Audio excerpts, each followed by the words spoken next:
Today's topic is role-playing when you're not an actor, because as much as the other members of RPGClinic and many of the very successful streamed role-playing games do feature professional actors, that ain't me. And I think a lot of the viewers out there are in a similar boat of being surrounded by and consuming content generated by professional actors, professional performers, that has set a new standard for role-playing, even when you're not in front of a camera, even at your own table. For GMs and storytellers, this is known often as the Mercer effect, where due to the pervasive nature of Critical Role content, because it's good, everyone has this higher standard for themselves, and I think that that has also translated to players at the table. All of these highly skilled, highly trained professional actors putting on voices. Sometimes the streams have resources for things like costumes, special effects, etc., and you wonder if you can keep up. And the answer is you can. You can, because thankfully our comments and chat are not constantly, "Kate, what are you doing here? Get off! We need another actor." Rah, rah, rah, rah, rah. Acting, right there. So I'm going to start with a bit of my background, where I was before RPGClinic was born, before our first Exaltwitch stream, and all of that. I first started role-playing in my late teens. It was when I was at what's called CJEP here, which is equivalent to an associate's degree, end of high school, beginning of college, that age. And I was introduced to Dungeons & Dragons. It's the entry drug, whatever that proper term is. It got me hooked on roleplay. I had done some role-playing in forums, but it was very free-form, lacking rules, etc. Kung Lu Venrus! Thank you for 9 months of subscriptions. Much appreciated. Welcome, welcome. Yeah, so it's true, 9 months, baby. We have birthed RPGClinic. No, we already did that. Yeah, so I started with D&D, and I played a lot of it. Being of that age and still in school, there was a lot of free time spent not doing homework and spent playing role-playing games. And even then, I was very interested in my characters and that portrayal. And so I would take the time when creating a character, either starting with an idea of a person or looking at the classes for when it comes to D&D, figuring out what I wanted to play and then who that person would be. So I think that helped me start with a base in the role play as opposed to the role play. But I absolutely played tons of games where it was kick in the door, smash up some monsters, and keep going. And that's a ton of fun as well, and you can play all of those and still be role-playing. And I spent a lot of years playing a lot of characters, and a lot of systems over time. I was fortunate enough to dabble in quite a few systems, and all of that roleplay experience got me comfortable with picking up a set of rules, figuring out how to understand it, and how to create a character in that world, so that by the time I did meet and get to know Green Dice,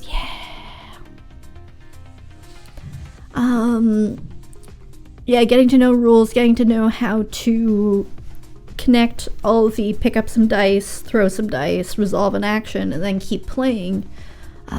So by the time I did start planning our first campaign with Scott and Liz and John for Exaltwitch, I at least had a level of comfort with the general action of playing role-playing games.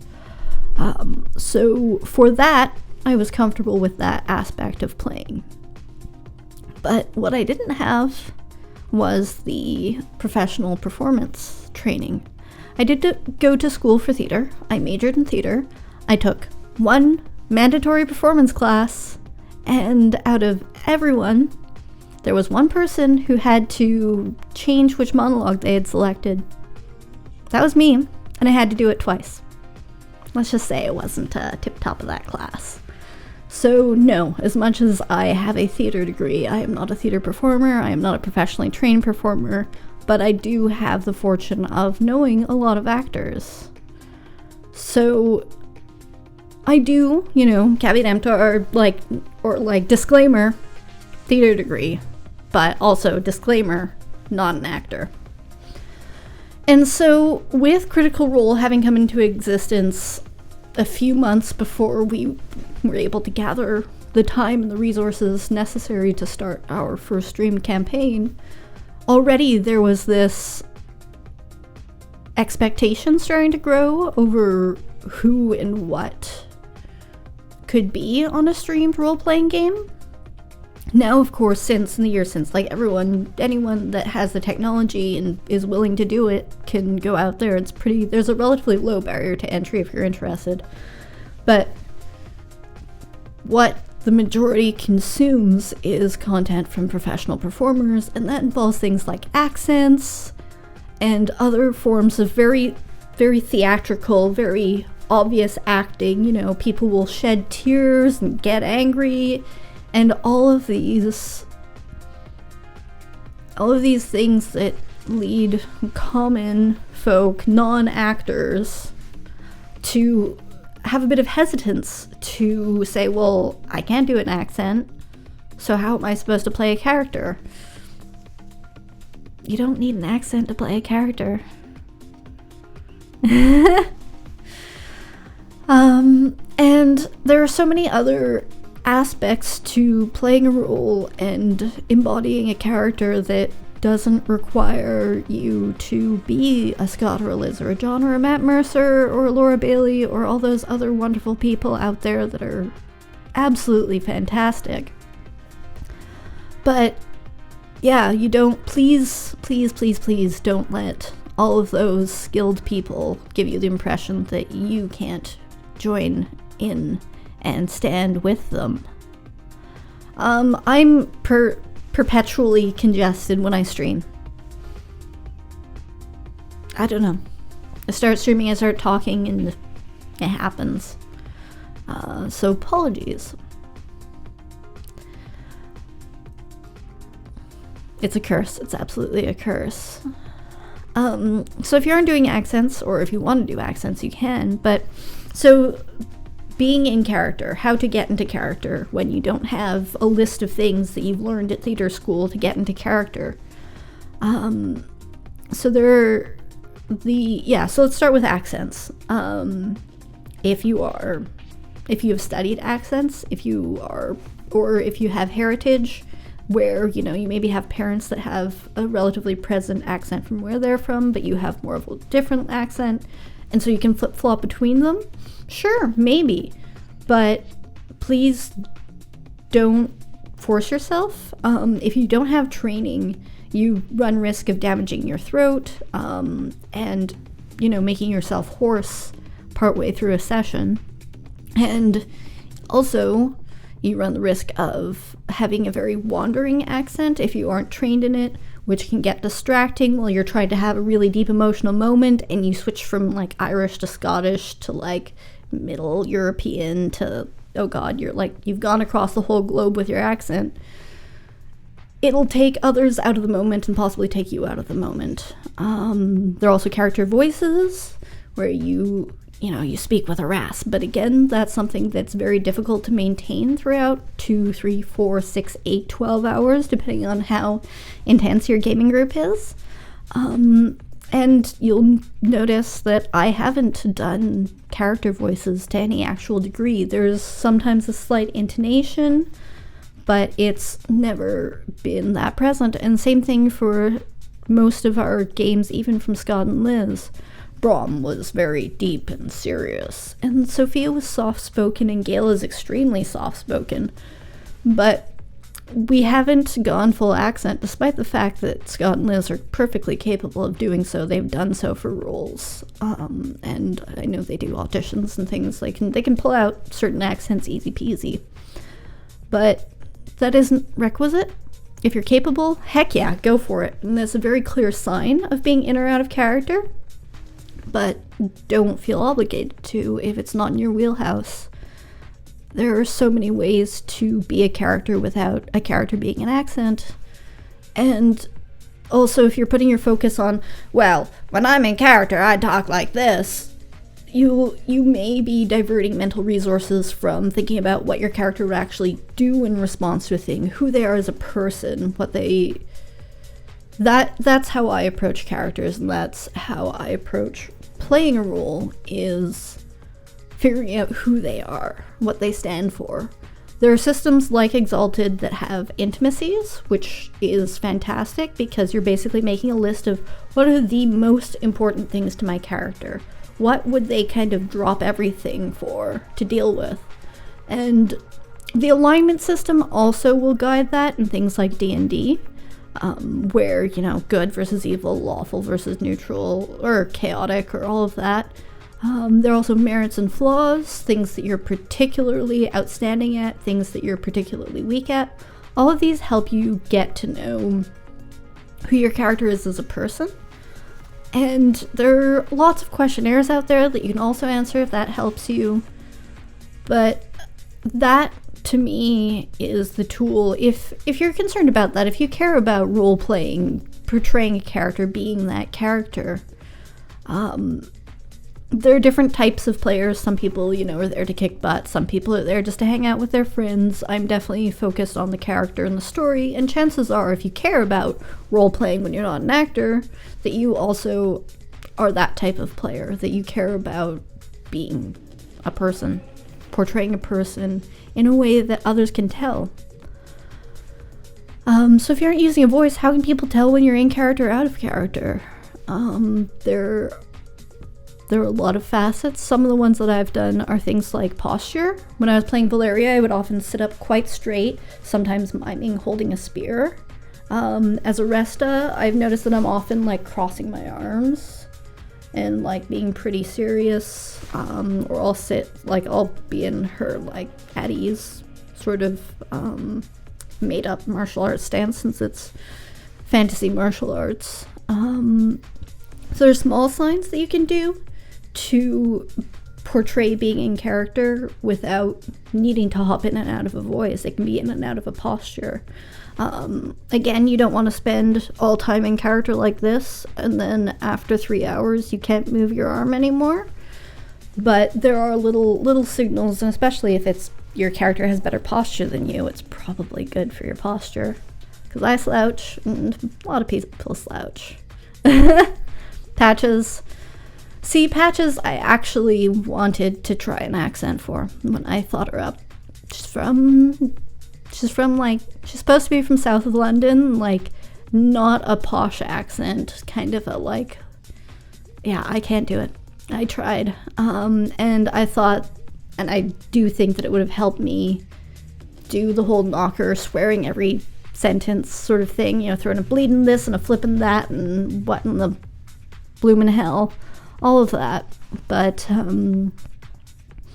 I don't have accent training, and I couldn't divert those mental resources, because then I wouldn't be listening to the other people at the table. I would just be focusing on trying to get my accent good, and then I'm not playing with people, right? That's another big part of being a good role player, is not just playing your character well, but also in the vein of playing with the other characters. Great roleplay moments are when you and someone else in the party, or several other people in the party, are just riffing. They're just talking, you're in character, you're making plans, you're reacting to something that just happened, having a fight between your characters, which is where our safety tools are good, because then you can be like, it's okay, I'm not mad at you, you're not mad at me, but our characters are mad at each other, we're good, thumbs up, alright, let's keep fighting in character, rah rah rah rah rah. And that you can't do if you aren't also listening to the other people at the table, and that is a tool that I suppose does come from my theater training, but I think it's something that you can pick up anywhere, is spending time listening to others rather than thinking up what smart thing you're going to say next.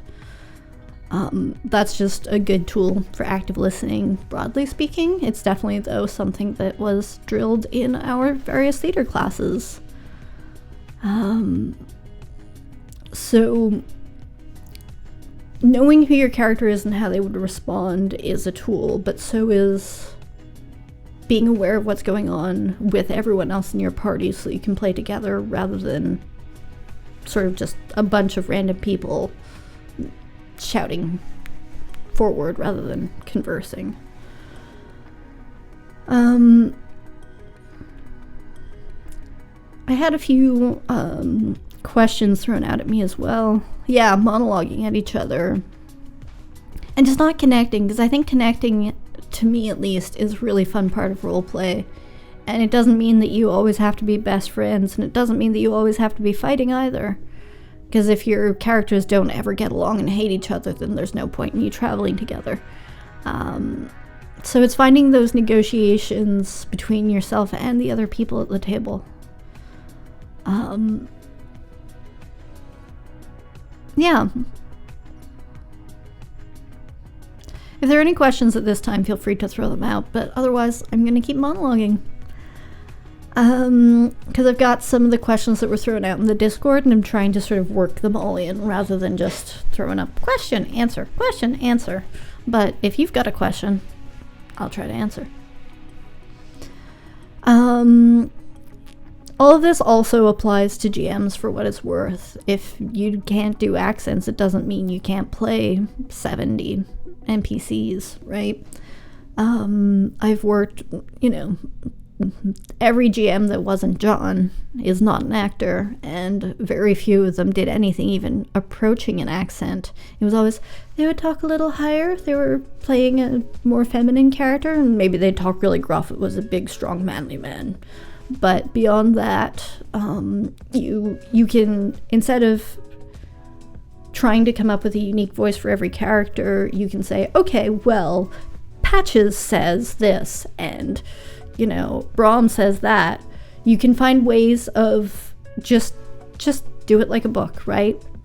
If your players are jerks like we are and force you to talk to yourself like we do to John all the time, if you don't have voices, you can still convey that information without getting caught up in acting. So yeah, most of this will also apply to GMs as much as I am focusing on players. Yeah, it's for everyone. And storytellers are players, GMs are players. Like, everyone at the table is playing together. So it's not an us versus them sort of scenario. It's working together. And so listening to everyone includes listening to all the NPCs. And I know that our group is really bad. We like to collect pet NPCs because we like them so much. And you get there by treating them with similar weight to how you treat your fellow performers. If you treat performers, right? Your fellow players, if you treat the GM as another player and their characters as other characters, you can find moments of roleplay with a random goblin that was walking down the street across from you. And it can be fun. It can be a lot of fun. I was asked about how it was to integrate to play alongside actors, and how I got used to it. And to be fair, it wasn't that different from role-playing with non-actors. Scott and Liz are both extremely generous role-players, and I think that some of that comes from theater training of active listening and working with your scene partners, but I also think they're just generous human beings, broadly speaking. So they were good at finding ways to give my character a spotlight, and I tried to, in return, give their characters a chance to have a spotlight, finding ways to balance not just being like, oh yes, I have a very cool character and I will make them as interesting as possible, doesn't give space to let someone else also feel interesting and relevant and cool. So that's something that I'm very lucky that Scott and Liz are as generous as they are, and that even out of game we take time sometimes to be like, hey, so I did this that sort of like stomped on your character's plan, and how do we avoid doing that in the future? Like, how do we negotiate playing together, and showcasing each other, giving each other moments to shine. With Dragon-Blooded, with the... It's not the Great Curse, but they have the flaw related to their element, which John has suggested that we can suggest, oh, this other player played this character trait very well, unless we get bonus experience. So that's another system that we, an example of a system that encourages you to pay attention to your fellow players and to showcase them and find ways to showcase them, even if you are showcasing them having taken the spotlight. So I was very lucky to have them with me, but I think that doesn't mean you have to be playing with other actors in order to have that success. I think that fostering a table in which folks are trying to be generous, trying to communicate, that's of course our big old catchphrase here, use your word hole, communicate with each other and be a team. Try to be a team in which you can support each other, and if someone's shy or reserved, find ways to not stomp on them, don't talk over them. That was something when I first started role-playing, was that I would have difficulty interjecting, so I'd often find myself sort of falling by the wayside, so the GM just moved me and sat me next to him, so that when I was trying to speak up, he would hear me and help, all the raucous people that had played, 10 years longer than I had, so that I could have that opportunity to speak up. And it's little actions like that of being aware of your fellow scene partners, your fellow players, that can help build you towards a more balanced table, and a table in which you feel like you can shine. When I started off as Valeria in Exalt Witch Nexus, that is something that had stuck with me, was trying to be helpful. And so I wasn't playing the character. I wasn't playing Valeria. I was playing, Kate doesn't want to get in anyone's way, and oh, they want to do this? Okay, well, I guess we're gonna do that. And it took a few sessions of my realizing that this is me being a nice person, rather than playing the character who I actually wanted to become a terrible person. And it was another scenario of recognizing what was going on and just being like, hey, I'm gonna change a bit. And so my character changed, and again, we don't have people, with pitchforks and torches saying, who is this? This isn't the character she started off with in session 1. Change things, be willing to change, be willing to try things out, and if it doesn't work, can it, retcon it. Oh yeah, my character always had an eye patch. Yes. Don't put too much pressure on yourself is really the big message that I want to send today. There's so much quality content out there that it can be daunting to be like, oh, well, I don't have great training. I'm not model beautiful with great makeup and hair and costumes and lighting and cameras and blah, blah, blah, blah, blah. Doesn't mean you can't roleplay. Doesn't mean you can't play a good character. It doesn't mean you can't stream. We started off with some webcams, balanced on some board games, and we've grown. And we've made mistakes, and we retcon shit all the time because we're human, and our viewers haven't left us. So your friends at the table aren't going to leave you, and if you're streaming, your viewers aren't going to leave you. Yeah, I agree, Requiem. Here, we've got featured.chat out here. Let's pop that up there. if it wants to cooperate, which it doesn't. Alright, feature.chat, you're being a butt. Moderation error of error. So Requiem Law says, in my experience, it takes 2 to 3 sessions to finally get the feel for the character. For me, it sort of falls under the 3-session character editing. And hello, Rock Pants. Thank you for resubscribing. Thank you, John. I assume John. Thank you. So yeah. So here at RPG Clinic, we have the rule of your first 3 sessions, you're able to make some tweaks and adjustments to your character sheet. And I think that does fall in line with what Requiem's saying, which is that it takes a few sessions of playing a character to really truly know them. And as much as you can come in with this concept and you're like, yes, okay, this is what they care about, and this is where they're from, and this is what their like current short-term goal is, and long-term goals are. But it isn't until you actually live in their shoes for a while and interact with the other people at the table, because, you know, your goal might be to like be the richest person on earth, and you're gonna do that by stealing from other rich people. But then you're gonna be with a bunch of adventurers, and you're gonna, you know, go on a mini quest and realize that that's not actually what your character cares about. They just want to live a life of comfort. It's not about wealth, it's about comfort. And so that might change your character, right? So that is another thing. Don't be afraid to live in your character a bit and discover who they are as you're playing, and that absolutely is a thing that happens in theater. That's why we have rehearsals. Even film, they read the script. Sometimes they have like a whole dedicated time of pre-rehearsals. Sometimes they just run it a bit before they shoot. Depends on the scale of the scene, scale of the production, blah blah blah. But it takes time to build a character and move into them and live in them and live as them and be able to play as them.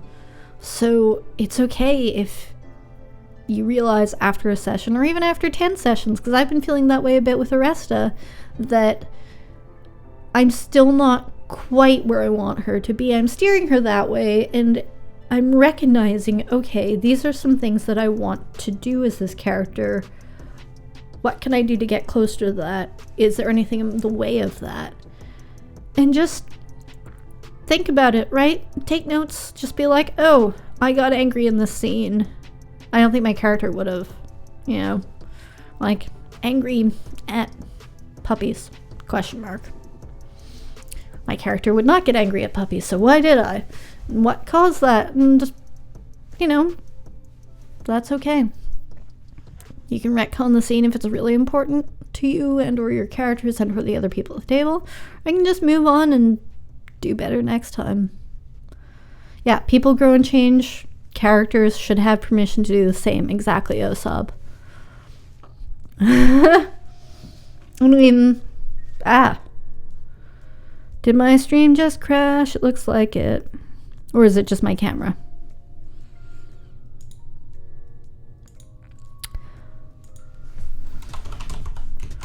Crash? ?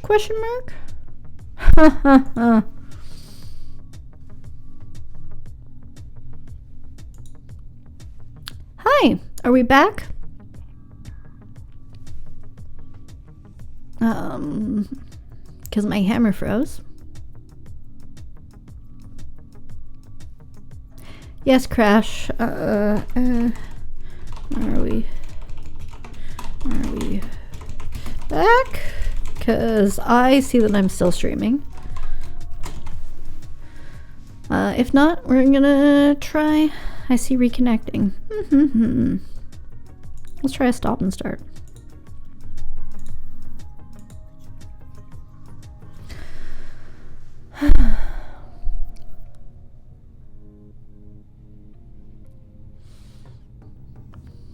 That's frustrating.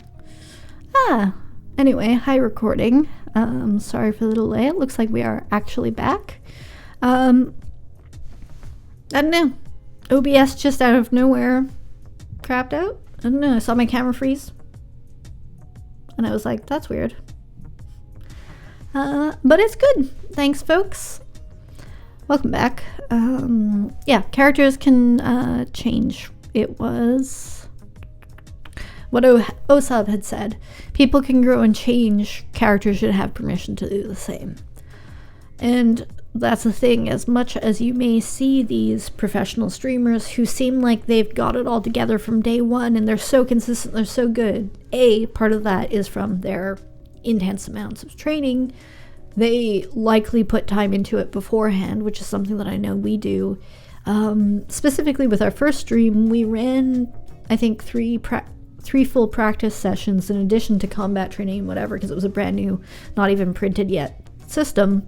We took the time to play our characters before we showed them to everyone, and it's okay.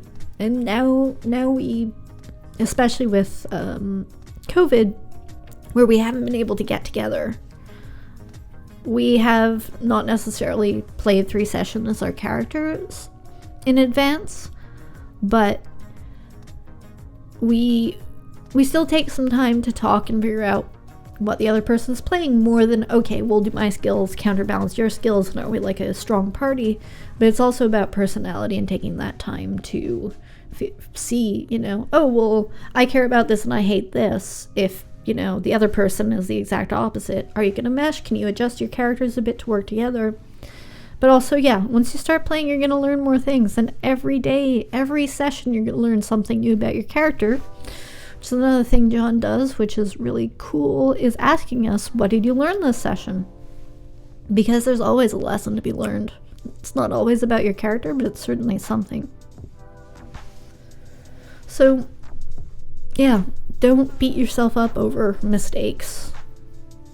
You're human. It's gonna happen. It doesn't mean you're not a good role player. So someone asked about mental hurdles, so that's definitely one of them.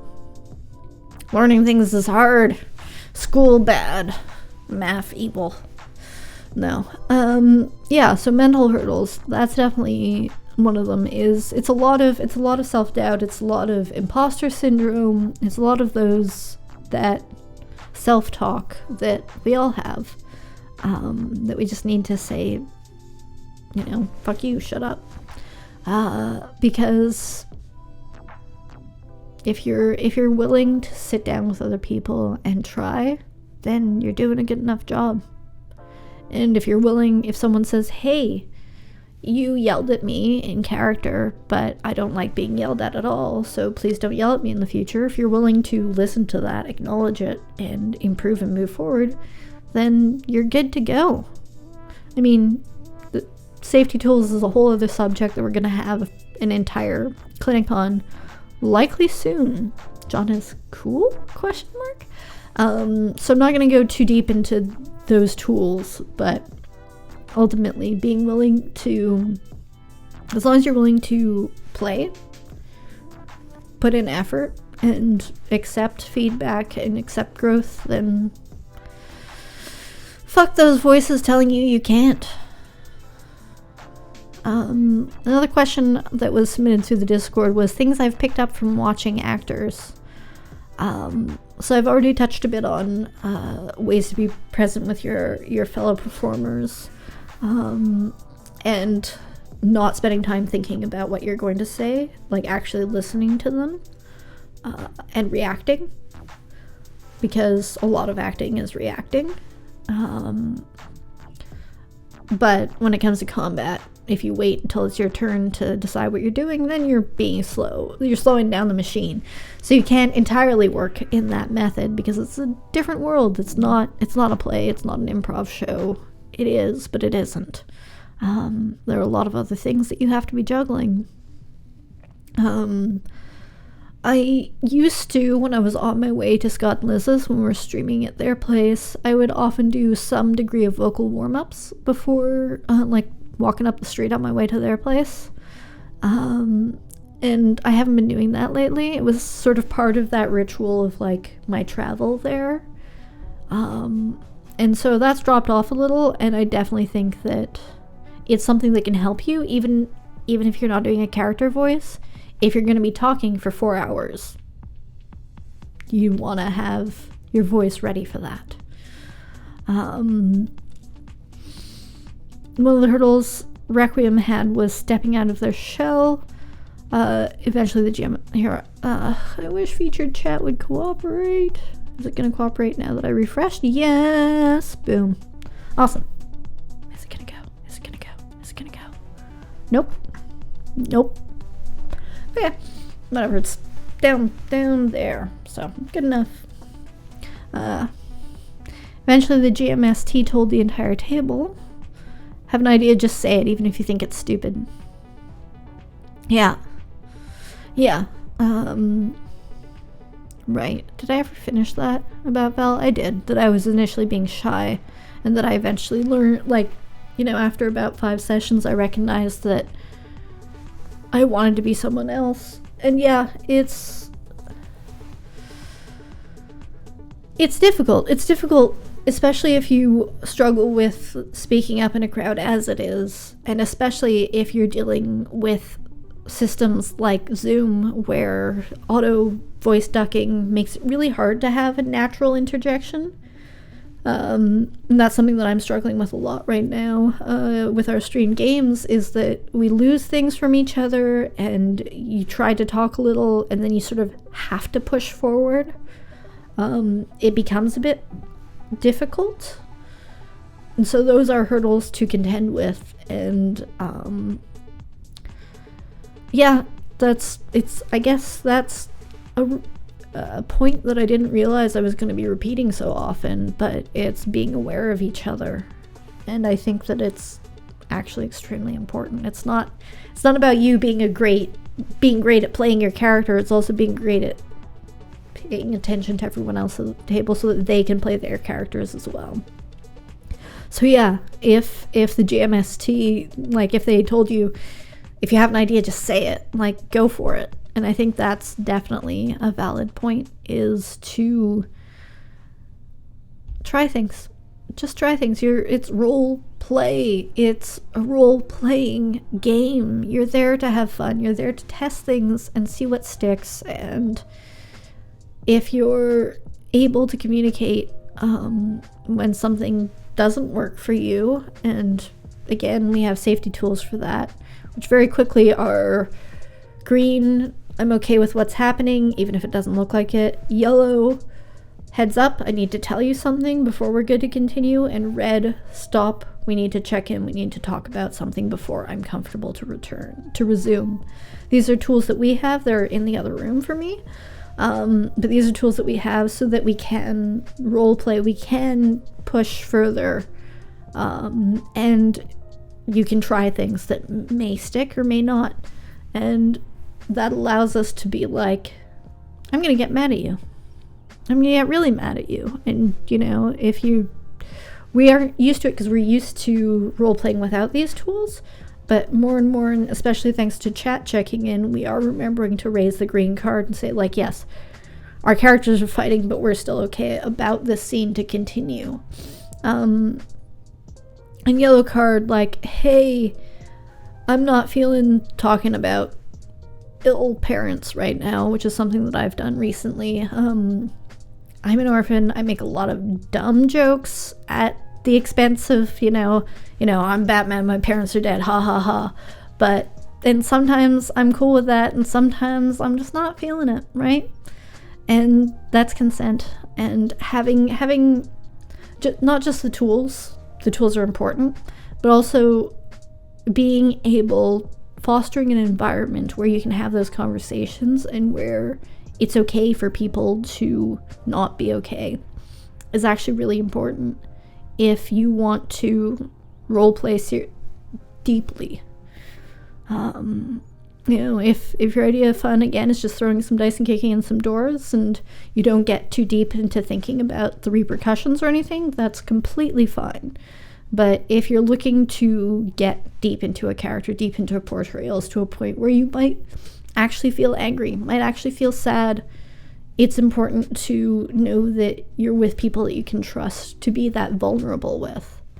And that's where I'm gonna go back to some of my things that I've learned and things that I've picked up, which is avoiding bleed. I know this is a subject that John has touched on many streams ago and often will touch on because it's an important topic. is if you are going to those places where you get angry or you get sad, how do you do that and then not spend the rest of your day angry or sad? How do you do that without being destroyed for the rest of the session? These things are emotionally taxing. They're really important. And it's important for you to develop, this is a muscle that takes training and practice, but develop a system by which you can know what is in character and what is out of character. Fighting with Liz, it's something that happened a lot in the original Exalt Twitch, and this was before we had the safety cards. And you know, after a scene, or even it would wait until the end of a session, we'd stop and we'd check in with each other because we had spent time expressing and receiving that anger. So there are a lot of tools to avoid it, and not everything will work for everyone, but often there are ways of creating a ritual. Like I mentioned, my vocal warm-ups on my way there, ways of getting into the game and out of the game. John has the journalog. He was talking about the magic circle with the previous RPG clinic. These are ways in which you help yourself move into the realm of the story at the beginning and then exit out of it at the end. These are tools that are also exercised for things like intimacy. Coordination for film is something that before you go into what may be a rather intense moment, sometimes people, you know, they'll be like, okay, great, high five, drop into it, do the scene, drop out, high five. It's like creating little brackets around the moment. There are various ways that you can create these rituals for yourself.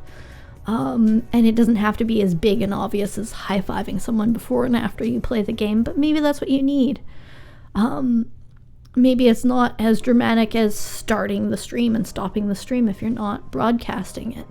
But there are still ways for you to help yourself mentally and emotionally be like, okay, this is game time. Whether it's, you know, just knowing that you've got your character sheet and your dice lined up in a specific way when you start, and that when game is over, you put your dice back in your dice bag. I feel like that's a ritual a lot of us already do naturally, but that can help you break. And if you are going to these deep places, again, it's something to be mindful of. Think about your fellow players, and know that they have your back, so that if you know, if a character, you lost an NPC that you care about, or a fellow PC that you care about, you might be wrecked because your friend's character died, but your friend is probably even more wrecked because their character died. Just acknowledge it. It's okay. It's okay to feel these feelings, but it's also important to find ways to compartmentalize them into the world of the story so that you don't... It's okay to, like, still feel a little bit of that sadness throughout your week that, you know, oh gosh, this sad thing happened in game. But if you're being safe with yourself, you shouldn't be wrecked the rest of the week as if someone you truly live with and knew in real life had died. And it's not easy. It's definitely not easy. And it's something that takes practice. But it's important to create those safety systems for yourself so that you can go to those depths if you're interested in going to them. And things like rituals to encapsulate it will help. Checking in with each other at the end of a session is a really great tool. It's a way to be like, hey, how are you feeling? How did that go for you? And sometimes it's like, heck yeah, we kicked that dragon's butt and we stole his cash and we're the best. Heck yes. And sometimes it's like, man, you know, there were a lot of traps and they kept going off in my face, and like, I know I drank a bunch of potions and like it was fine, but like I felt like I was useless this session. And that's so valid, and that's so fair to feel. That it's fair and it's normal and it's good and it's okay, but you want to be careful with yourself and with others about letting that affect the rest of your week.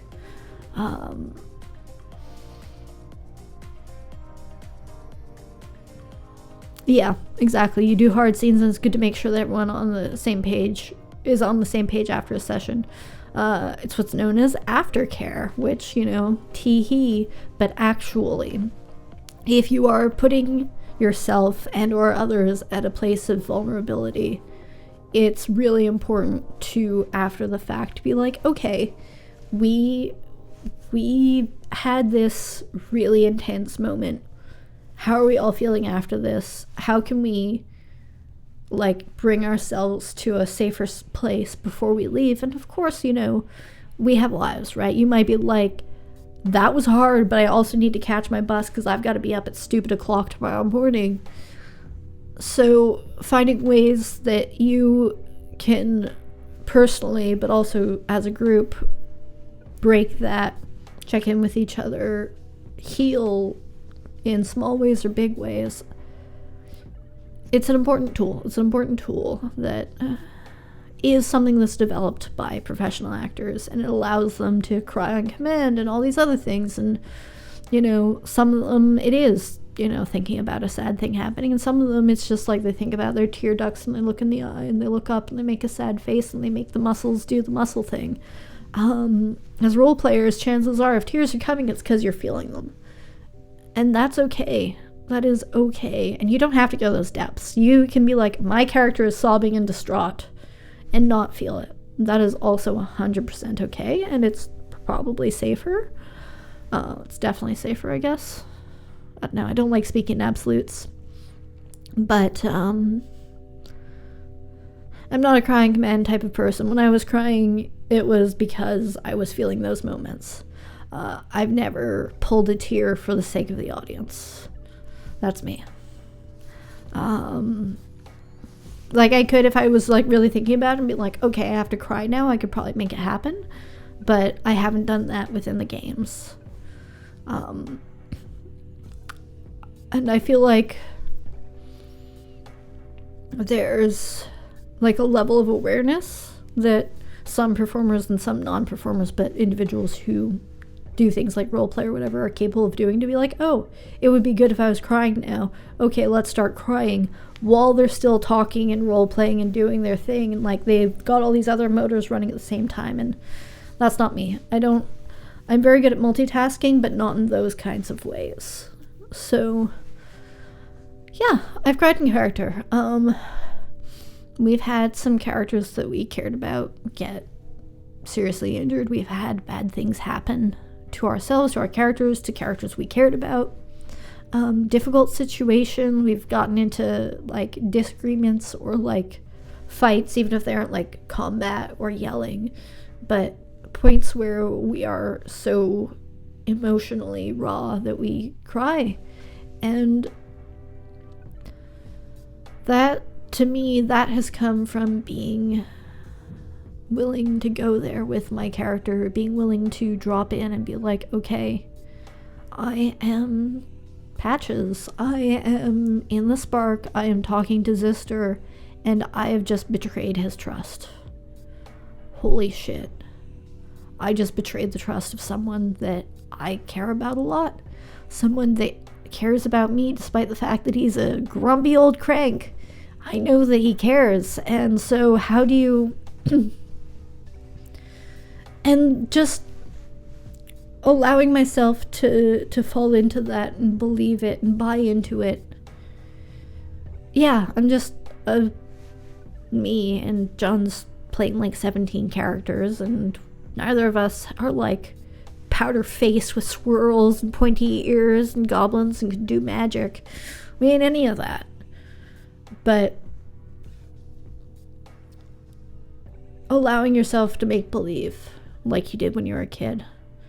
I feel like we go into this because we want to have those experiences where you are the princess in a knight fighting a dragon and going crazy adventures, and whoa, kaboom, the castle exploded, but we ran away and it was fun. It was so much fun. Like, we do this shit naturally. This comes to us naturally, this make-believe, this play pretend. And we clearly don't feel like we have to grow up because we've chosen to play role-playing games, play games that is make-believe and play pretend all over again. And so that's another reason why you don't have to be an actor to do a good job at role-playing. It's in us. It is in our fabric of our beings to tell stories, to portray things that we aren't necessarily. So, yeah, you never stopped. Exactly. So I'm just going to take a moment to decongest.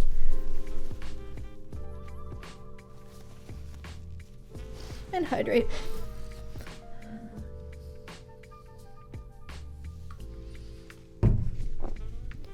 Hydration is also really important. As much as it's nice to have coffee or a beer or whatever while you're playing. Hello, Pukajutsu! Look at those cute new emotes. Oh, Tax. Angie. Oh my god, you're so cute. I can't accept Angie. Angie is too cute. Dr. Kate. Yeah, as I was saying, proper hydration is important too. Water. Water good. Again, especially if you're talking a lot, especially if you're pulling up emotions. These things will dehydrate you, and being dehydrated will lower your energy and make it harder to continue talking, etc., etc. Other training that I've picked up from actors and stuff would be things like projecting, which I should be doing, especially since we're on microphones and cameras and all of these things. But I'm not that person. So... Alright, let's try this again. If not, I will. No, feature.chat just doesn't love me today. Okay. The Zen of Games says, I had a strong bleed experience back in 1996 that almost ruined my relationship with two friends and my roommate. Still thinking about that situation decades later. We had no tools or training to deal with it back then. That's the thing. I started when I was 16, 15. I think 15 was my first, tabletop role-playing session, and when I was 16 was when I actually started, opening the books and learning the rules. And yeah, when you're at 16, you probably don't have the tools and the emotional maturity. I mean, your prefrontal cortex doesn't finish developing until you're, 21. So your ability to logically disconnect from the intense emotion, literally, you are physically incapable of doing it to your maximum potential. So, yeah, and it's so hard to communicate. As a teenager, I remember it just being so hard. I had all these feelings and no way to talk about it, and the thought about talking about it was so overwhelming. It's definitely something that is why we're so... Now that we've realized how useful safety tools are for us as professionally trained, mature adults with experience, with all of lots of roleplay experience even off camera, and we're good friends, we talk to each other all the time, we know each other really well, we know each other's boundaries, and still we have these safety tools to be able to check in with each other. Bleed is so dangerous. And so going to those depths of roleplay, I will say that it's so... What's a safety? I already went over them. Safety is, an ability to, even non-verbally, just be okay, I'm okay, or I'm not okay, or no, I'm really, really not okay. Green light, yellow light, red light, go, wait, stop. It's these tools that, the X card is becoming more known. Session zeros are becoming more known, and that's important. It's important to learn your character. It's an opportunity to really get to the nitty-gritty of your character before you play a real session. But it's also an opportunity to set up your barriers so that your character may not be afraid of anything. But if you really don't like spiders, then you can say, hey, yellow card, please no spiders. And then if you're at a table that's willing to support you in that, look, they might forget. Maybe 30 sessions in, and they're like, oh yeah, and there's like a room full of spiders. And you'll be like, yellow card, hello, remember. And they'll be like, oh shit, I forgot. And they'll retcon. And your character would be like, ha, and walk off in the other direction and not care. But the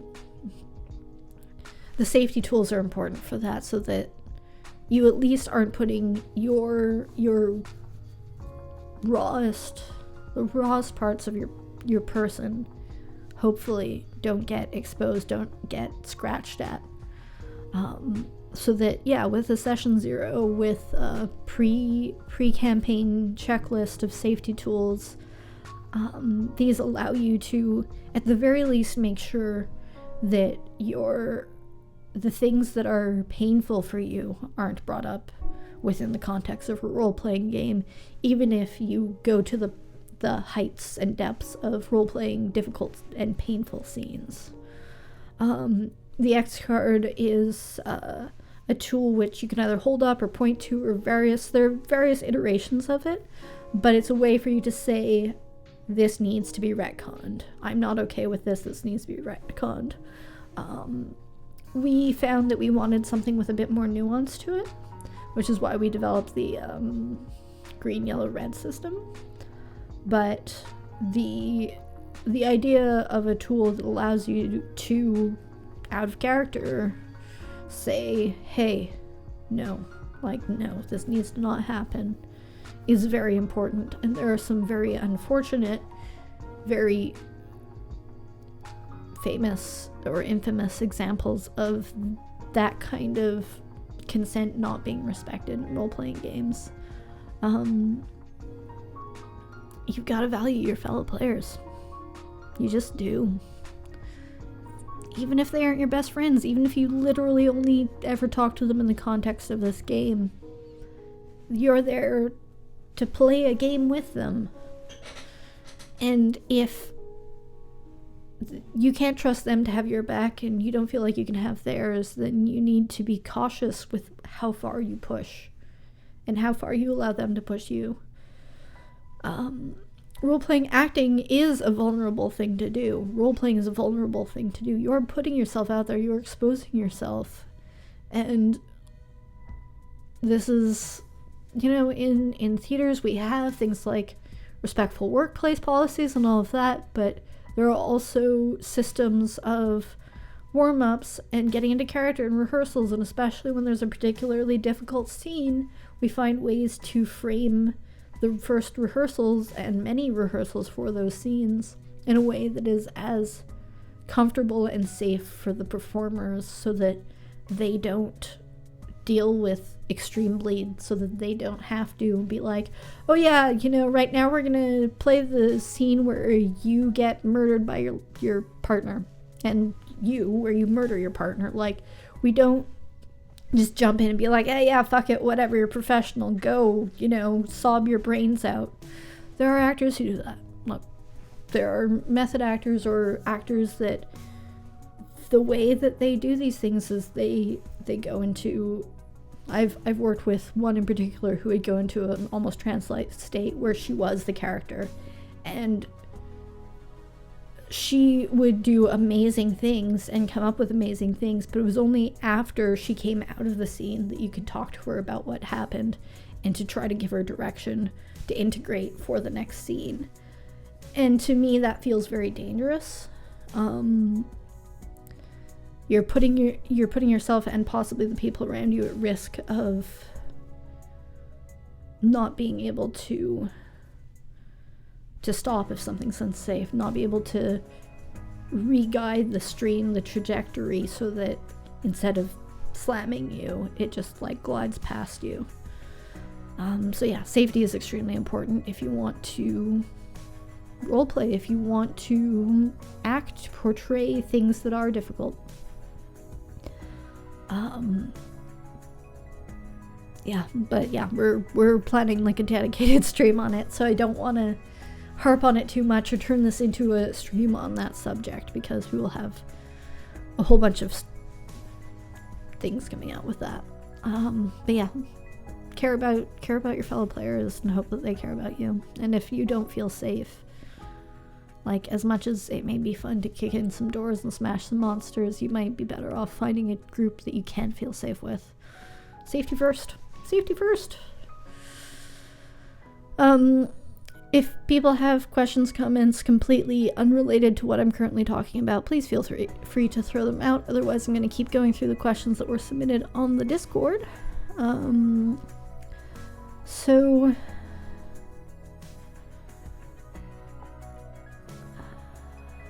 So, okay, I'll just go over the questions and address them. You're still on stream when role-playing, observed by the viewing audience. Is that like jumping into the deep end of the pool? Did it make playing with actors easier or harder? It was definitely intimidating a bit to accept that I was going to be showing up on camera next to 3 trained performers in front of the entire internet. And we weren't sure whether we were going to have 1 viewer or 1,000 viewers, right? And so there was definitely a bit of that hesitance, that uncertainty of being in front of an audience. But, I mean, this was like 6 years ago now, so it's really hard for me to really go back there. But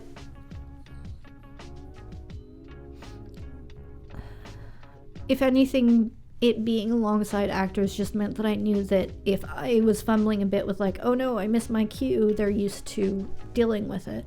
Not that there are cues in role-playing.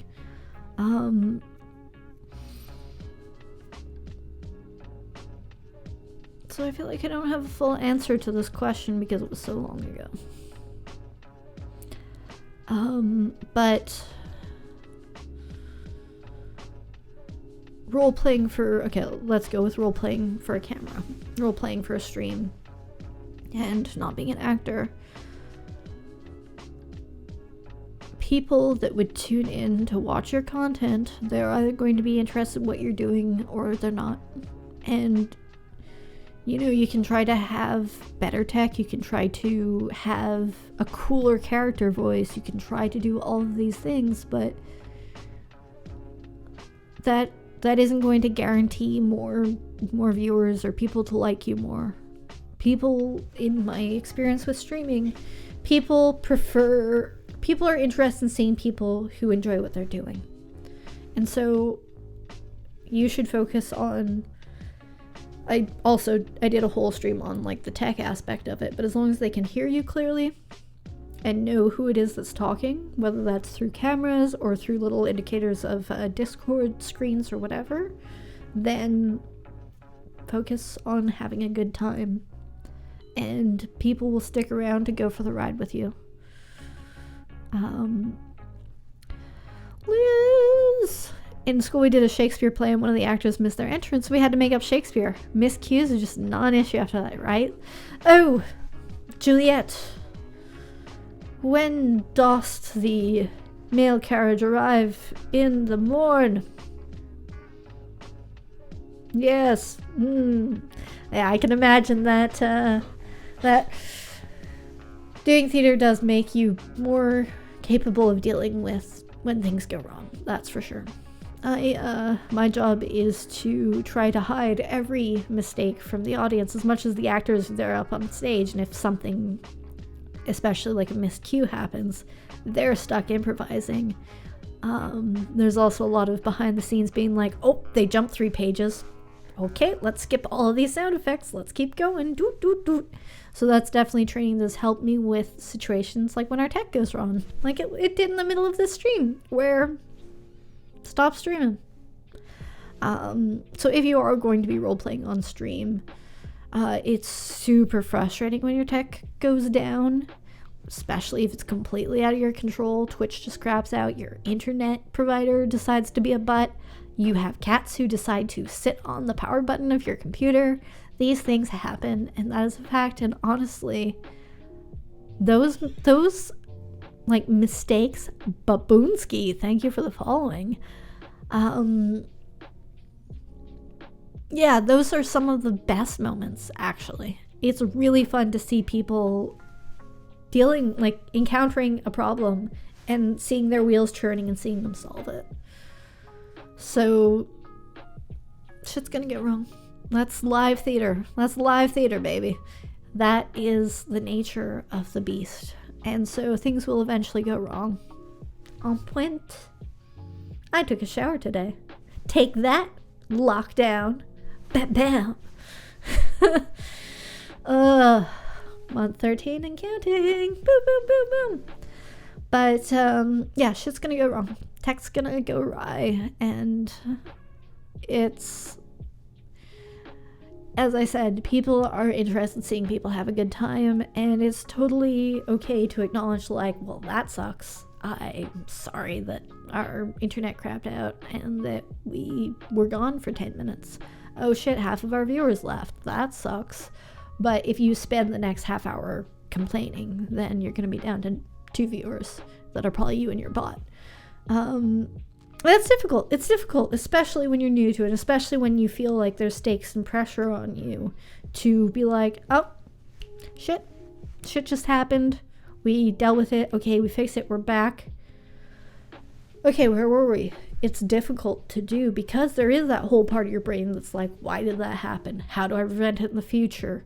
How, like, have I lost all my audience? All these thoughts are going to exist, and I guess I'm going to circle back to the whole ritual of getting into character, and it doesn't have to be the character voice, it doesn't have to be the costumes and the makeup, it can just be breathe in, breathe out, sit up a little straighter, make sure your character sheet and dice are aligned, and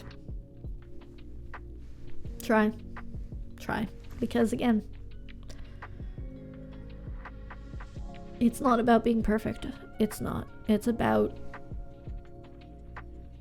caring and caring about those that you're at the table with. And if you're streaming and you're lucky enough to have a community of viewers that's a fraction as awesome as ours, they're going to be worth caring about.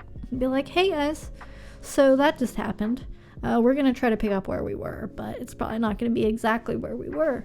We were in the middle of this intense scene, so this character just got mortally wounded. Okay, let's try, and it's fine. It is fine to be transparent with people, and it's fine to be transparent with your fellow players. The idea of being a good actor being like, oh no, okay, I am this character right now, and nothing else exists. Their brain is still processing everything else that you're processing. It's just they're better at pushing it down a bit or compartmentalizing it or being able to file all of that while they're also filing all of the character stuff. And that's like a muscle. It's a muscle you can train. So it's something that I've had to deal with because I care a lot about the tech. And I don't always do it well. Sometimes I notice something's going awry with tech and I'm like, sorry, what was I doing? What was I saying? It's just gone because my focus is there. Sorry. Pardon the punch. The Zen of Games says, I am running 2 games currently. My Vampire Dark Ages game has great role players and actors. My Pathfinder game has very weak role players and actors. I hate to blame the system. Is there something I can do to encourage or train the weak ones? I think some of them have potential, just hard to make it happen. There's a bit of a chicken and egg to that. It's the whole violent video game debate, which I don't want to get into, but, is it that violent people are drawn to violent video games, or do video games make people violent? And I say it's the former. And so it's with storyteller systems, the fact that it's called storyteller, that the person running the game is the person, it's narrative focused, People who are interested in narrative-focused content are more likely to find their way to those systems. They're going to be drawn to ways in which, if they really want to role play, if they really want to act, they want to talk about their feelings, they want systems that have merits and flaws and intimacies, they're likely going to find their way towards those systems. Or that's what they started with, and so those skill sets were what were nourished. And maybe they aren't the fastest at adding up a d20 and a d8 and times 2 minus 1. Like, they may be slower at that because they haven't spent 10 years playing D&D, which is all kinds of fuzzy math, which drives me slightly mad, even though I'm good at math. But so I think that there's a bit of a chicken and egg question in that. But I also think that, yeah, if your first introduction to tabletop role-playing is what we at my college gaming club called the Coliseum, which is literally make a character, you're in a Coliseum against this other person's character, fight. That isn't going to encourage you to open up, to explore the depths of a character, right? You're going to be like, cool, I'm Og, I smash good, bang, bang, bang. So how do you encourage that? Even if now that you've taken the player that played Og and put them into a story that has lots of characters, and even if you're in a system that doesn't have intimacies and merits and flaws and all these tools to create the depths of a character, I think that giving them opportunities to care and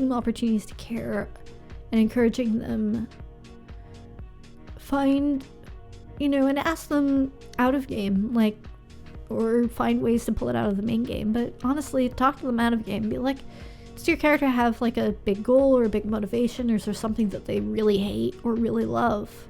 And maybe they really hate rich people and really love chocolate. And you can run with that. You can find a way to have, a rich person give them free chocolate, and they'll be like, wait, but I hate rich people, but I love chocolate, but they gave it to me for free. Like, it can be as silly as that. But you can find ways to start, hopefully they have a character that isn't just them with a helmet. And so you can start to try to find ways to help bring them out of their shell. But a lot of these games don't necessarily require it. It's not requisite to go deep into character in order to successfully play a Pathfinder campaign. I'm just going to quickly catch up with chat before continuing. There are more tools available to roleplay in some systems versus others, but good roleplay is about player mindset. Yeah. And that comes down to player types. Some people are literally just there to smash on the door. Some people are there because they like rolling dice. Some people are there because they want to hang out with their friends. And some people are there because they really care about the characters. Yeah, Irvana, another thing that can help is to dump them in situations that require non-violent solutions, make them think. Because, a lot of these systems, it's like, okay, well, there's a wall, and I can't break the wall, but I have climb, and I have a rope, so I'm going to climb the wall. But finding ways that you can create obstacles that hopefully they will at least try to talk to the guard before killing the guard. Those are ways to encourage them to be like, okay, you come to a fork in a path, and there's a guy standing there. And rather than doing the classic, he's a liar, he only tells the truth, which one's which, just be like, no, you have to talk to the person. And so it's tough because sometimes he'll be like, oh yeah, well, my character says, that, my character explains the situation, rather than being like, okay, well, we're coming from here and we're going there. It is difficult to start forcing people without overtly just saying, keep it in character. I mean, you can do that. You can just be like, you can just make them watch LARPs and just say, keep it in character all the time and make a joke of it. But yeah, finding ways to guide them into the beginnings of it, and it's going to take time. It's baby steps. It's exercising those muscles. It's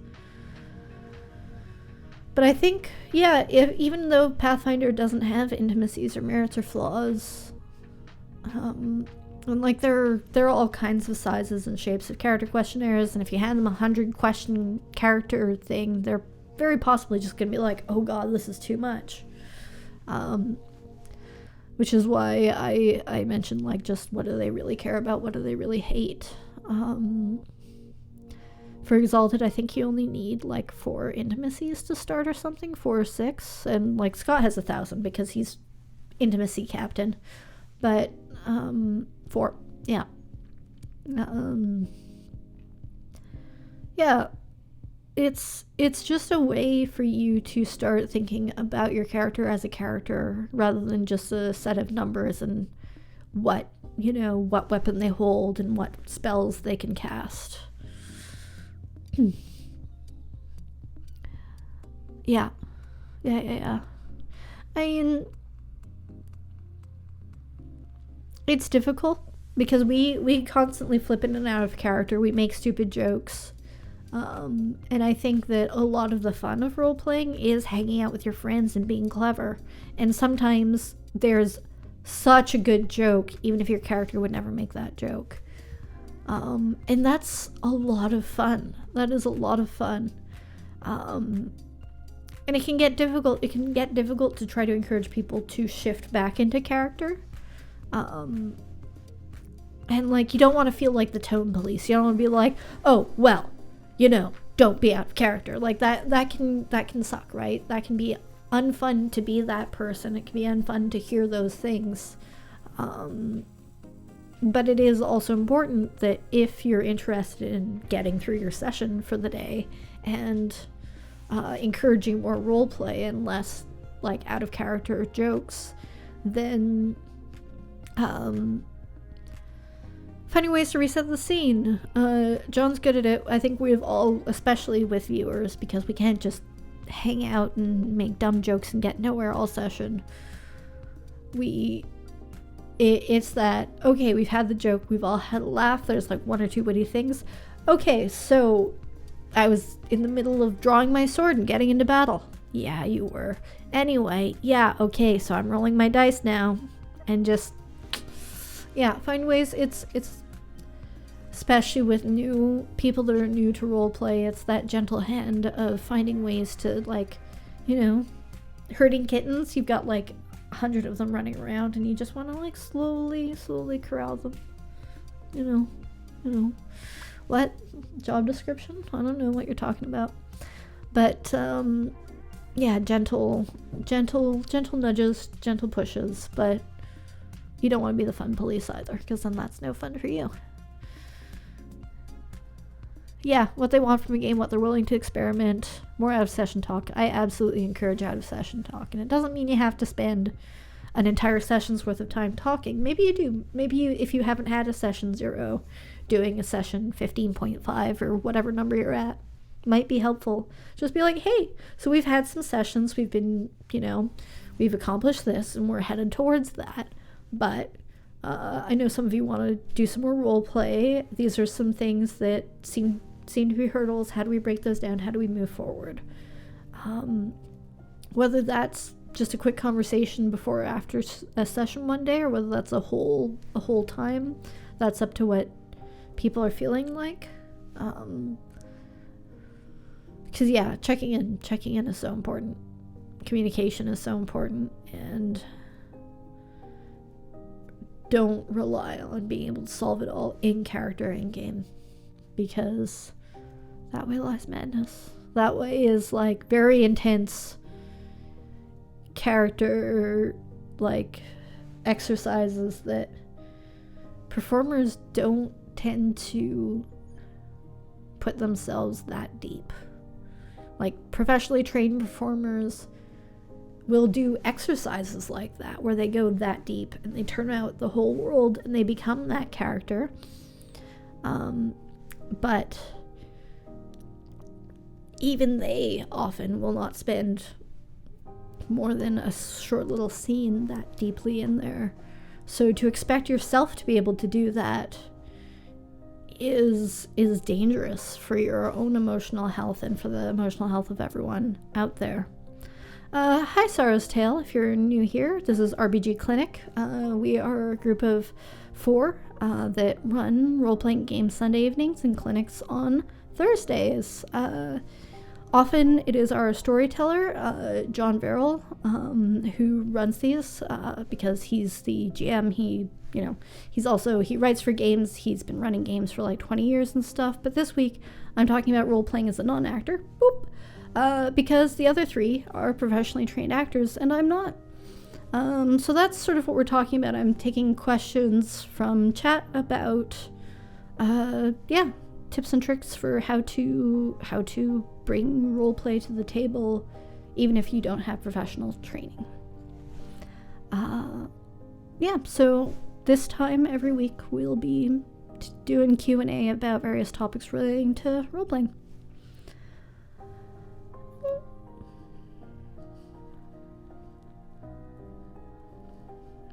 LARPs, that's what I was gonna hop to next. Yeah, LARPing is a whole other level because you are expected to, at least to some degree, be in character for hours and hours at a time.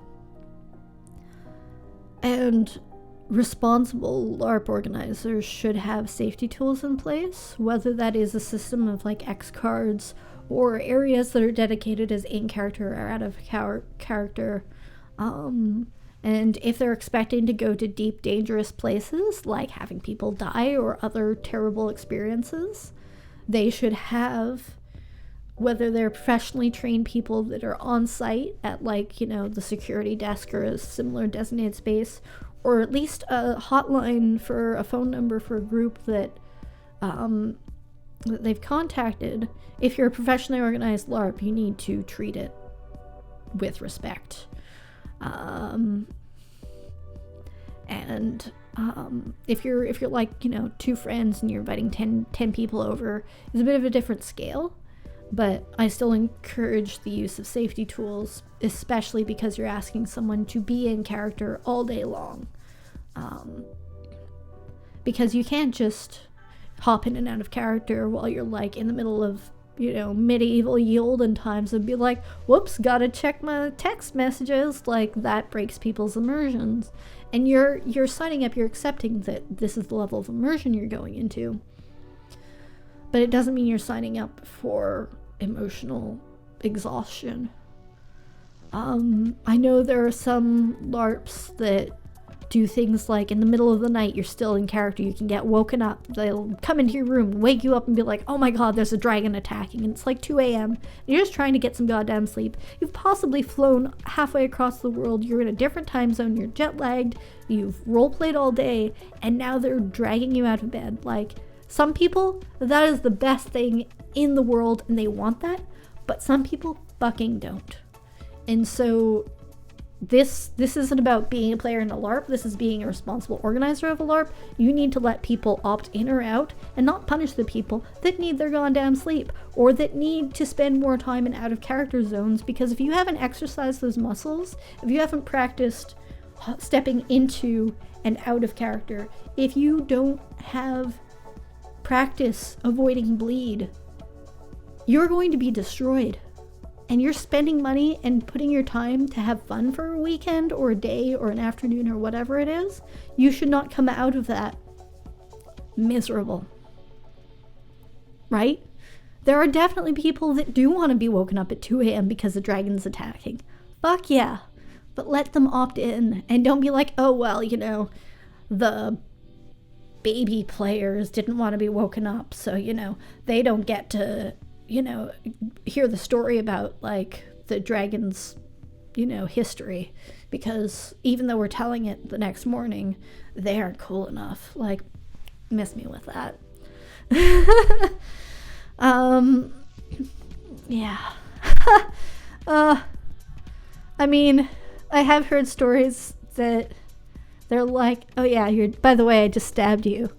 That's kind of shitty. I gotta say, how Fenris. But broadly speaking, going into a LARP, you are putting yourself at... You are putting yourself into a state of having to put more energy out.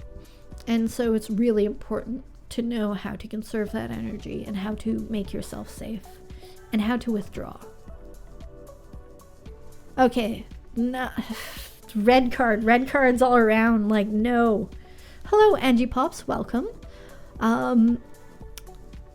First off, rule 1 of combat is don't hit people that aren't expecting it. You make eye contact. You do so safely. Like, I don't care if it's a foam weapon. You don't just grab someone who's asleep and start stabbing them, even if it's just a foam weapon. Like, safety first. You're gonna have, like, okay, we have these safety cards, right? And we are not like babies. We aren't holding back. We aren't, ruining roleplay by having these tools. If anything, it lets us go further because we can get into a fight and be butting heads in character. We can be losing characters that we care about. We can be emotional wrecks because we know that if we ever go too far, whether we push someone else or whether we push ourselves too far, we have the ability to be like, holy shit, this is too much. Hold on.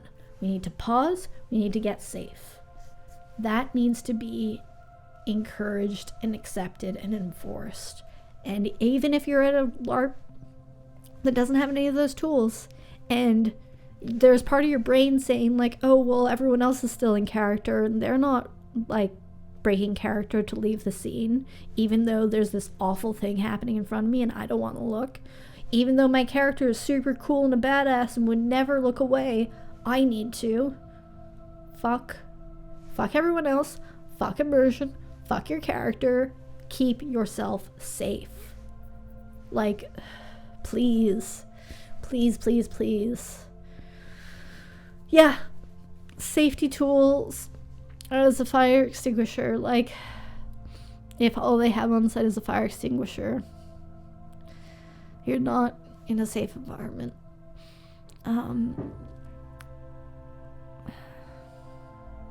But again, I'm veering into safety tools. Try to fuck your character. Wait a second. Yeah,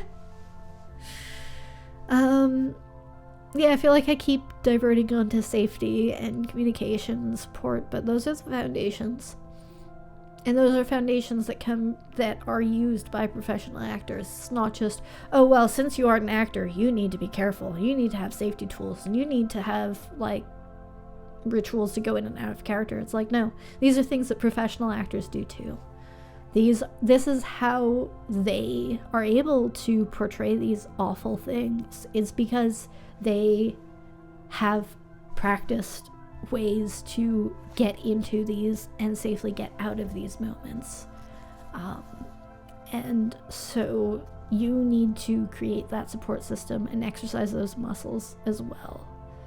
It doesn't mean that if you've never roleplayed before, you aren't allowed to. It doesn't mean you need to read 50 pages on acting exercises to start roleplaying. It just means that you need to be aware that, much like any other skill, you're new at it, you're gonna suck at it for a while, and you're gonna get better. That's fine.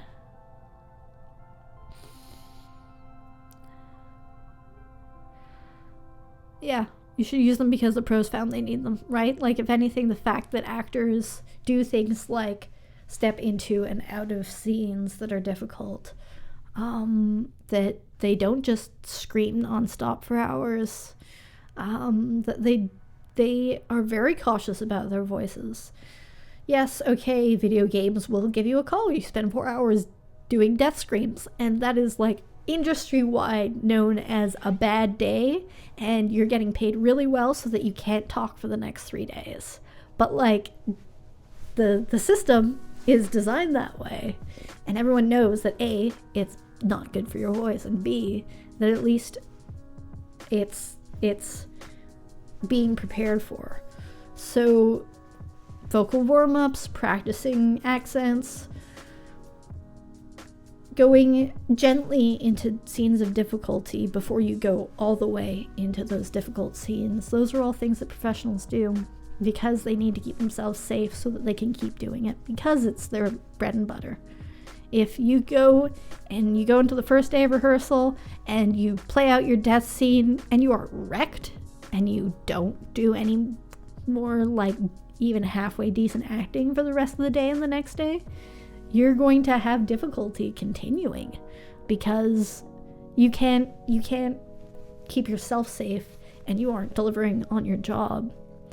Like the romance Scott and you ran. Oh, the clinic hours that you ran, I was like, you ran a romance RPG? Yeah, actors also need tools in place to keep themselves from falling in love with each other on set. Doesn't always happen, but like it doesn't always succeed, but yeah. The same tricks can be applied to RPGs, and techniques for safety are also applicable. There's so much overlap between acting and role-playing. Keeping yourself physically and emotionally safe is paramount. Yeah, thank you, Liz. Thank you. Liz, another member of the RPG Clinic team. And yeah, so you turn on a movie, you turn on TV, you see these people do these amazing things, and it looks so effortless, right? But it's not. It's really, really not. And so it's okay for it to be effort for you, and it's okay for you to need to exercise those muscles, for you to have safety nets, for you to need to check in out of character, to be like, oops, I just backstabbed your character, and as much as I'm like a sneaky, chaotic, neutral rogue, and I think that's hilarious, you seem really upset. It's not funny? What do you mean it's not funny? What do you mean everyone at the table hates me? Isn't it funny? Like, at least you're breaking character to talk about it. Also, please don't do that. Please don't play that chaotic, neutral, backstabbing rogue. Like, come on. Come on. In 2021, in this year. Please. But yeah. Check in. Break character. Break character. Like, do it. I know, this feels like such a diversion from what I initially thought this was going to be about. I thought it was like, oh yeah, role-playing, acting, not acting. It's actually just safety and listening. Because that's actually what a lot of acting is. Yeah. No one's grading you on your accent, but also don't feel obligated to do an accent if you aren't good at it. I've got a couple of other questions left over from the Discord, unless others from here have questions to throw in. How do I take my fair share of the spotlight when I've got others at the table predisposed to it? What do I do when others at the table hog moments? So I'm going to say that I'm lucky that my fellow players, I never feel like they hog moments. I do feel with Zoom that it's more difficult to share moments because the whole nature of the audio ducking and interjection makes it difficult to feel like I'm together with them. That's like a technological thing. That's because I've been spoiled with playing sitting next to them for the longest time. But it goes back to what I was talking about much earlier, is that be interested in your character, what your character is good at, what they want to succeed at, what they want to do. When you see a moment for your character to do something badass, fucking do it. Hopefully everyone else at the table is going to recognize it, flip their shit and be like, oh my god, that was so cool. I can't believe you just said that / did that. What do you mean you jumped out of a window backwards, like shooting bullets and then casting fly on yourself? Like, boom, heads explode. Awesome. Fucking do it. But if all you do every session is find ways to be the badass and the coolest person in the room, then you aren't being a good team player. You need to find moments where your character isn't being the coolest person in the room, where your friend is being the coolest person in the room. Oh, we're near the water and I know this character has like 1 billion points in sail and swim.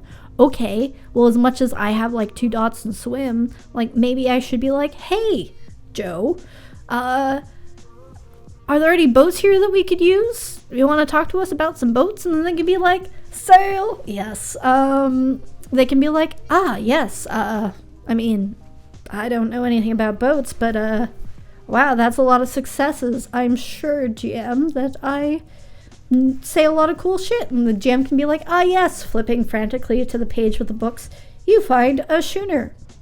You can sail it really well.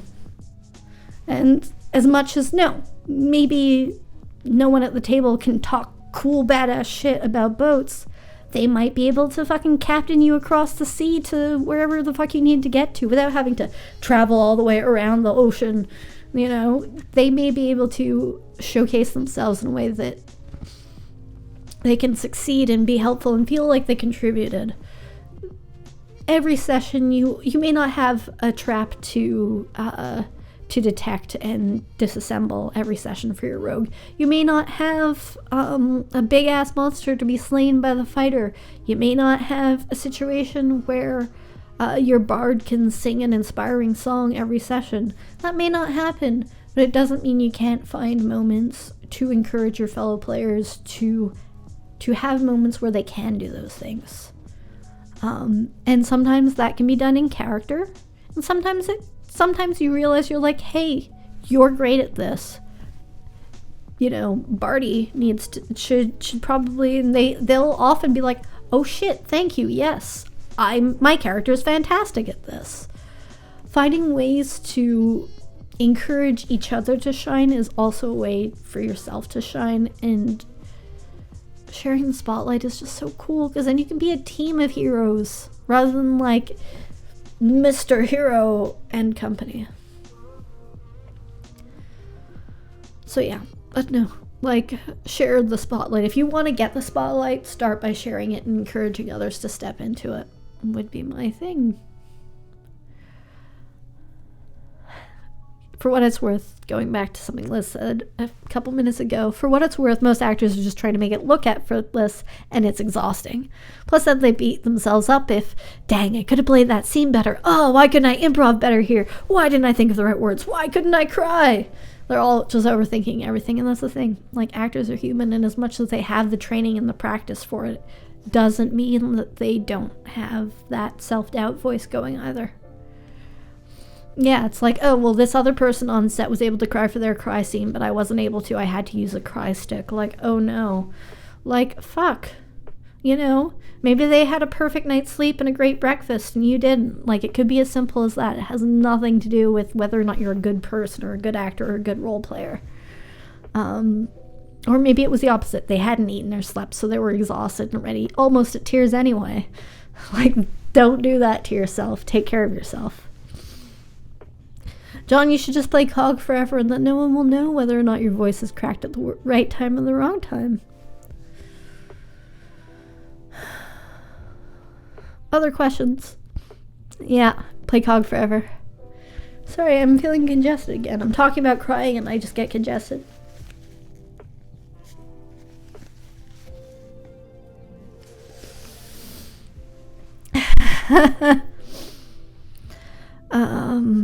Alright. Differences between stream and non-stream I've covered. So that's effectively the questions that were submitted by the Discord. Answered to some degree. Got another 20 minutes. I'm just going to quickly see. No, nothing new in our Discord. Are there any other questions, concerns, experiences that folks have had in terms of role-playing? And, you know, especially if it relates to not an actor, but it can just be anything. Like, this is an RPG clinic. You can ask anything as much as we have a topic of the day. I just want to reiterate that just because there are all these super cool professional actors out there streaming role-playing games doesn't mean you have to try to match them. What happens at your table that is fun for you and your friends, that's what's valid. That's what's important. Romance! Ooh, yeah, okay, that's fair. Thank you, Liz. So I guess that touches a bit back towards Bleed as well, in that playing romances with other characters. Now, full disclosure, John is a storyteller, and he is my partner, and he's been my partner since before we started streaming, and before we started role-playing together. So I have been engaging in romances with someone who is technically my partner. But he isn't partnered with the other two people at the table. And when my characters have become interested in characters of his, it hasn't been like, oh yeah, it's my boyfriend over there, hey, winky wink. It has been because of the motivations of my character. Romance. Okay, so there are a few topics at hand. First off, not everyone's comfortable with roleplay of romance in a game. So that depends on your table. It depends on people's comfort level. Not everyone's comfortable with it, and it might be a bit of a yellow card situation of, most people at the table are, but there's one person who's like, hey, I'm not comfortable with that for my character, but I'm fine if you all get lovey-dovey and like whatever, just not for my character. Like, that's also totally cool to adjust based on who's at your table. But if you're at a table where romance is potentially an option, that's an area of roleplay that you want to explore. Consent is a big factor, but often if it's on the table, if it's available to you, go for it. But it's important to know the difference between your character and their character, and you and them. If you're crushing on someone at the table, please, I know it's tempting and it'll happen, but if the way that you choose to try to attack that is through your character getting together with their character, that can get pretty messy.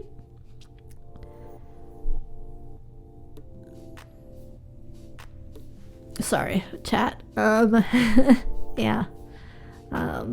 We haven't been blatant about it.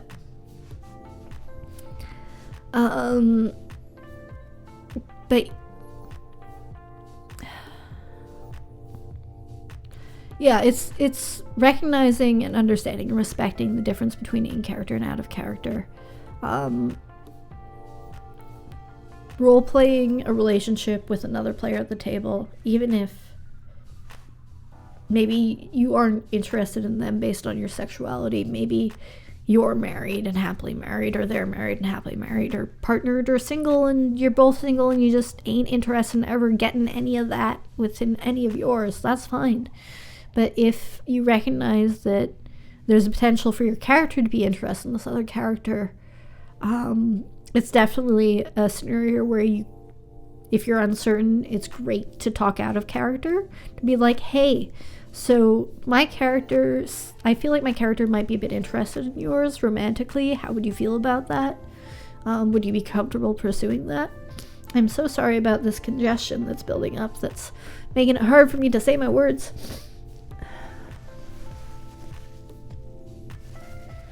But yeah, it's good to check in out of character. I can't say my ends. It's important to check in, right? Yeah. Early spring, it's been beautiful out, but not great for allergies. Yeah, it's probably one of the most important places to check in, because we have so much of what we see, especially in media, is these like secret, people just understand things without actually talking about it when it comes to romance. They see each other from across the room, they share a look, and then they're secretly in love, and then eventually they realize that they're in love, and they never actually stop and talk about it. That's every Hallmark movie. They like each other, someone misinterprets something, and then an hour and 45 minutes later, they realize that they misinterpreted it, and then everything's fine. Like, that is so much of how romance is dealt with in our media, that we need to be careful to not put ourselves at risk by expecting the same when we're dealing with individuals, right? Yeah. Oof. Iravana. 3 days after you broke up with characters in the vampire that had close ties, at a convention she killed off her character. Yeah, I mean, okay. If you wanna really see the in character, out of character romance complications, watch LARPs. I know this is like a shameless self-promotion, but actually, like, it deals with that a lot in the first season and a little bit in the second season. Like, there's a 1 hour lecture in entertainment format. Season 1, done. But yeah, it's about communicating in character, out of character. If you like someone out of character, try to pursue them out of character. But you don't have to be romantically interested in someone out of character to be able to have a relationship with them in character. I feel like I'm just speaking in circles here. But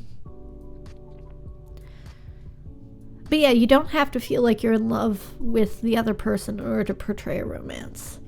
If you're interested in exploring that, if you're interested in exploring your character falling in love and finding someone, that's something that you can bring up at the table. You can talk to your storyteller and see if they're comfortable with exploring that with you.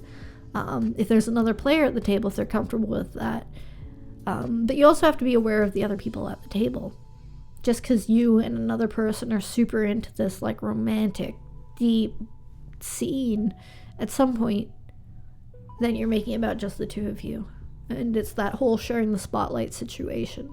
You're allowed to have those moments, you're allowed to have those spotlights, but if you spend half an hour role-playing your romance, and everyone else at the table, A, their characters aren't aware because they're not there, and B, maybe you're getting a bit too into it for their comfort level, you just need to be aware and know when to cut away, know when to fade to black, to take these to like filmic terminologies. You know, you're staring deeply into each other's eyes, you kiss for the first time, and scene. And, you know, you're like, okay, great. And we go further. We spend the night together. That happens.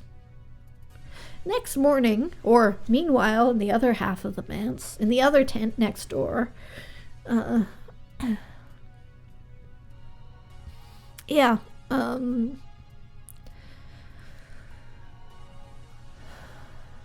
it's a dangerous place for bleed, because if you do start playing like you're in love with another person, you're practicing, you're exercising those emotions, you're exercising feeling those connections. So it's a place to be aware of. It's just something to keep in mind, to know, okay, I just spent 4 hours thinking that this person sitting next to me is my soulmate. And you're probably going to feel closer to them after spending that time together. It's like Liz was saying about actors on set, that they have ways to prevent falling in love with their co-stars that they spend months being in love with and kissing and doing all these other romantic things together with. It's difficult. It's very much human nature that if you spend all that time doing it, your body starts to feel those things. It's super dangerous, and it's just something to be cautious about and aware of, and just always be ready to check in out of game. Always be aware that if this starts happening and you're uncomfortable with it, or you want to pursue it further, you just have to acknowledge it. Look at it in the face, see what it is, say it for what it is. And then try to approach it outside of game. Oh, we know, John. We know that Jada's the one true love.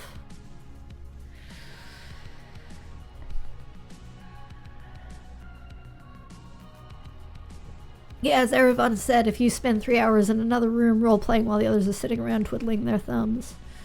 Yeah, I had a very long-running D&D campaign where, you know, maybe 2/3 into, like, we were like level 15 or something like that, like starting from level 1, so we'd been at it for a long time. Once we each got like a dedicated like hour session, and it was like a Saturday night, but that was the plan for the day. And it was things that were important moments for our characters, and it was moments to introduce or develop relationships that we may have had or would have.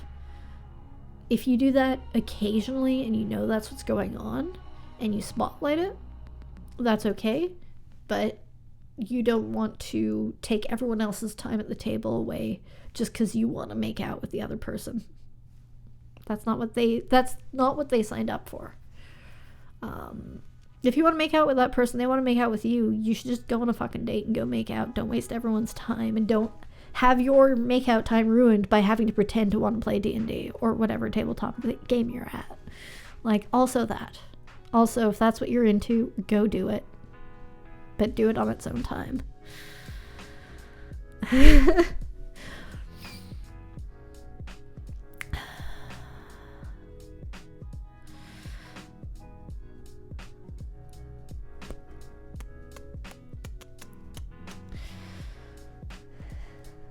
Yeah, that's the thing, and I think it's important because as much as thus far, and it seems it's sort of a rule that John has spoken about having for himself, that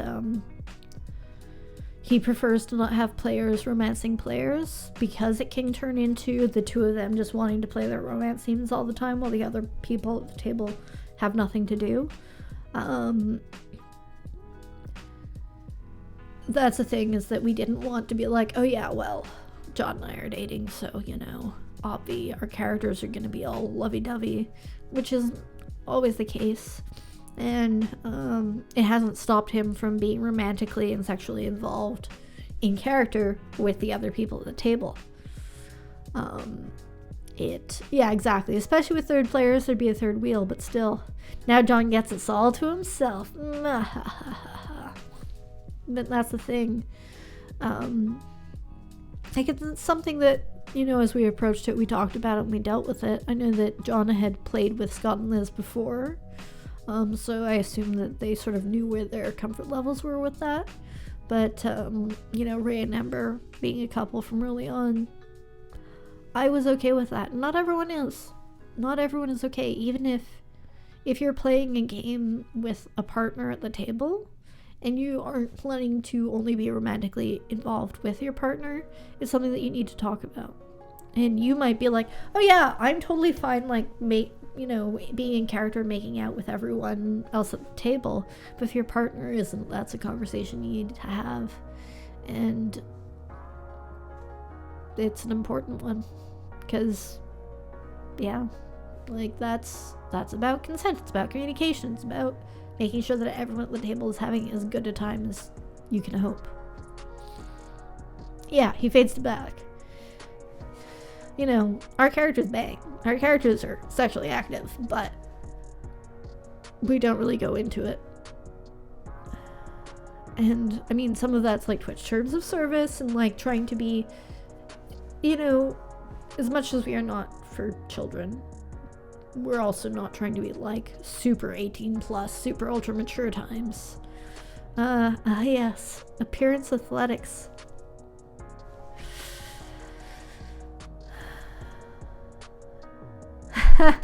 Oh, I'm still like, I'm glad that it happened, and it probably wouldn't have happened if my character, like, if I had been there that session. But I'm still so mad that I wasn't there that session. The stepping in paint was so good. Whoops, accidentally walking in on someone else having stuff. Beltane. Jenga. Play Jenga. Who had the sexy time better? That's so slow, but I mean, I guess if it's like, okay, your characters are currently doing the deed, here's a Jenga tower, come join us when it's done. That's kind of funny. That's actually really funny.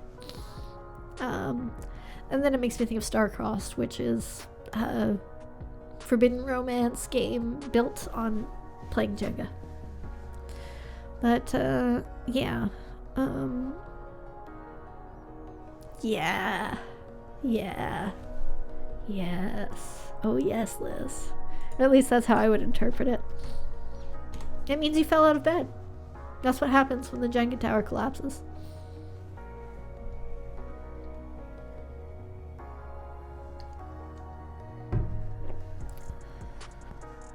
So if there are no more questions, comments, feedback, etc., I'm just going to reiterate that you don't have to be an actor to roleplay, but a lot of the tools they use are good for you to use. They are not, as much as it looks seamless and effortless to them, there's actually a lot of effort going into it. There's a lot of safety tools that they are aware of and that they are employing, and these are safety tools that you should employ for yourself. Exercise the muscles of stepping into and out of character. Know ways to start session and end session for yourself, so that if you go into a place that is emotionally challenging, that you don't bring that out. Either, fighting with your fellow players because you fought in character, or just feeling bad for the rest of the week because you fought in character. These are things that take practice. They can be difficult, and it's important to have ways to take care of yourself, because the rewards, once you have those safety nets, you're going to go out on that tightrope, and it might be amazing. It might be scary, you might never want to do it again, and that's also fine. But if having that safety net under you is what lets you do what you actually want to do, build those safety nets and practice. You're not going to be perfect the first time. You're not going to be perfect the second time. You're going to make mistakes even when you've been doing it for years. We still make mistakes. We still retcon things and correct and readjust our trajectory. These are all things that are totally normal and totally fine. But if you want to role play, do it. Just do it. Do it safely. And share the table with your friends. Oh, marrying characters in game. Okay, I want to see. I mean, we've had a few marriages in game, and I don't think any of our characters are gonna marry out of game, but Requiem Lost says, I was in an RP once where two of the players married IRL, had their characters married. After a while, the other players at the table were like, you sure your character's married? I've seen no romance between you two. I was the only one at the table that understood that married couples are not lovey-dovey all the time. I could see the fact they were married in character because their characters were acting like best friends. And that's another thing to jump back to romance, is that, yeah, romance isn't always big gestures. It can be just cool friends, or two awkward little ducklings who don't know how to admit their feelings and just sort of like hold hands, maybe. Speaking of such characters, tune in Sunday. But before Sunday, tomorrow, Friday, usually it's Punchy. So we're going to throw up that schedule. So tomorrow, instead of usual Punchy, John and I will be streaming, most likely on my channel, most likely playing Heave Ho, which is a couch co-op party game where you're a little person with two hands, and you are trying to hold hands with your friend and swing over some obstacles. It's really dumb. You're often going to screw it up, and it's a lot of fun. So we're gonna be helpless and hopeless, but also, hold each other's hands, because friendship. Saturday there will be Drew Crew. They will be completing a very dramatic Nancy Drew story that has had volcanoes, and the Hardy Boys are around, and it's been epic, and I haven't been able to catch any of it, and I'm really sad, but it's a good time to be had. Sunday, we will be back here. We will be playing episode 14, I believe, of Exalt Witch Academy, in which, yes, there are two dorks who don't know how to talk about love, and it's amazing and adorable. Love it.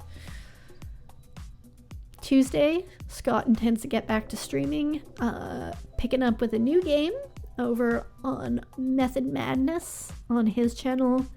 And next Wednesday, there will probably be another scrub check. And next Thursday, whole week from now, there will be another RPG clinic, probably run by John, possibly about safety tools. Thank you so much for joining me. Thank you so much for your questions and your support. And if you've got more questions, doesn't mean this topic is over. It doesn't mean you can't talk about it anymore.